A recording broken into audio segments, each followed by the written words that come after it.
আসসালামু আলাইকুম। শুভেচ্ছা জানাচ্ছি প্রতিদিনের বাজার দরে ভোরের বাজার থেকে। সেই সাথে আমন্ত্রণ জানাচ্ছি জাকির ম্যাক্স ফেসবুক পেজ এবং জাকির ম্যাক্স 71 ইউটিউব চ্যানেলে। বন্ধুরা, আজ 23 আগস্ট 2026 ইংরেজি বছর রবিবার। আজকের এই দিনে এই বাজারে কী ধরনের দেশি মাছ পাওয়া যাচ্ছে, দাম কেমন, আমি সেই মাছ দেখব, দাম জানবো এবং আপনাদের দেখাবো, জানাবো। থাকুন শেষ পর্যন্ত আমার সাথে। চমৎকার দেশি মাছ দেখতে পাচ্ছি। রনি এনেছে বিলের মাছ 600 টাকা কেজি। আর এই যে লাইয়া কচুই দেখতে পাচ্ছেন। লাইয়া কচুই কত করে রনি?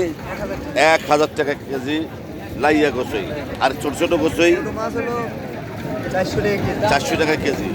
আর এই বাতাসি মাছ 800 টাকা কেজি, এক পোয়া 200 টাকা, তাই তো?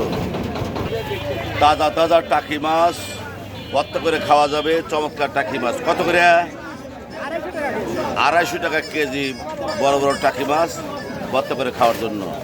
আর এখানে দেখতে পাচ্ছি চাপলা মাছ কত করে পোয়া? চাপলা মাছ 50 টাকা পোয়া। আর নাজিরগঞ্জের শোভন করকি 100 টাকা পোয়া। নাজিরগঞ্জের শোভন করকি 100 টাকা পোয়া। বিশাল বিশাল মাগুরের মাছ দেখতে পাচ্ছি আমাদের এই ভোরের বাজারে। দেশি মাগুর মাছ এসেছে কত করে? 600 টাকা, 550 টাকা কেজি। 550 টাকা কেজি। চমৎকার মিক্সড মাছ দেখতে পাচ্ছি বিলের মাছ কত করে? 120 টাকা পোয়া। 120 টাকা পোয়া, 480 টাকা কেজি। 400 টাকা কেজি বেচা যাবে। 400 টাকা কেজি বেচা যেতে পারে।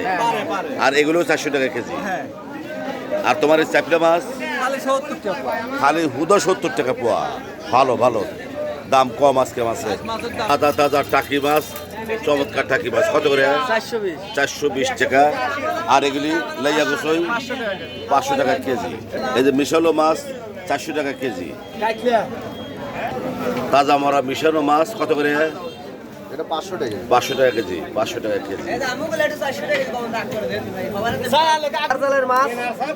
নদীর বেড়জালের মাছ কত করে? 1000 টাকা কেজি। 1000 টাকা কেজি। গুসুই ইসে বাতাসি। আর যেগুলো এগুলো 450 টাকা কেজি। 450 টাকা কেজি। ভাই তুমি পুঁটি মাছ আনছো কোথায়, কত করে? পুঁটি মাছ আনছি ভাই, এটা খরার মাছ। খরার মাছ কত করে? এটা কেজি যদি গেলে কেউ 200 টাকা তাও দিচ্ছি, 150 দিলেও দিচ্ছি, 250 দিলেও দিচ্ছি। বাহ বাহ বাহ। মানে কাস্টমার যদি গেলে লিভার কাস্টমার চালিয়ে দিয়ে দিবে। কাস্টমার চালিয়ে দিয়ে। আর যেগুলো মিশালো মাছ এটা 400 টাকা কেজি, 300 টাকা কেজি, 250 টাকা কেজি। বাহ, যে যেমন দাম যে বলে যেমন তার চায়। কাছে। বন্ধুরা, ভোরের বাজার থেকে মাছের দাম জানানোর চেষ্টা করলাম। পাশে থাকার জন্য সবাইকে অনেক অনেক ধন্যবাদ।